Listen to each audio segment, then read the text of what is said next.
guard, in general, I don't want my posture broken and forward. I don't want to be at this 45-degree angle because here I'm in a weak position, anatomically speaking. He can control my posture very easily. So in general, I want to be up here.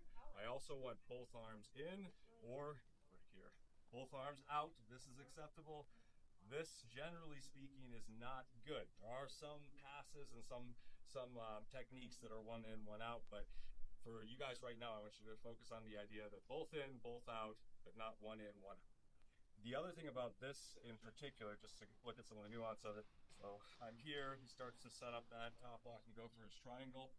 Again, if I just keep my head up and I don't bring my hips in, this buys me a little bit of time. I'm also opening up my neck for, cross collar chokes or whatever he wants to do here. So the neck part of it and posturing is important, but the hips are the more important part of this. I would say to get your hips under you and then achieve this high posture. Yeah, and most people will start to bail on the triangle. If we get all the way up here, most people are going to start to look for another submission.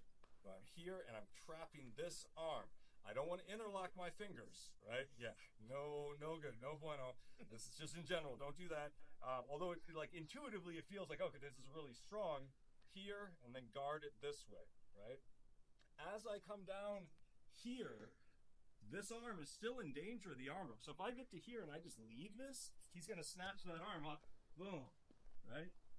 So I have to be aware. It doesn't mean the technique doesn't work. It just means I have to be aware of the inherent dangers, the risk versus benefit.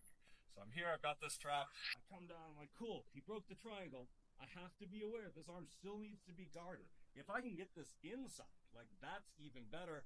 And we could, conceivably, this should look familiar to some of you, come back, both arms under, pull him up onto the ramp, grab, and do the double undercuts. So, once again, this arm, you have to be aware that it's in danger this whole time of that secondary attack, of the arm bar, right?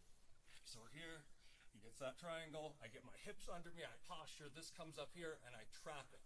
I bring it down here, I'm still in danger of the arm bar, I still have to be aware. If I can sneak this in, cool, this is like a secondary variation, and I go to the outside. So both my arms are now outside of his guard, I bring him back up, link my hands up here, pull him up the ramp, hand comes across to his collar, and I'm blading my shoulders and moving into side control.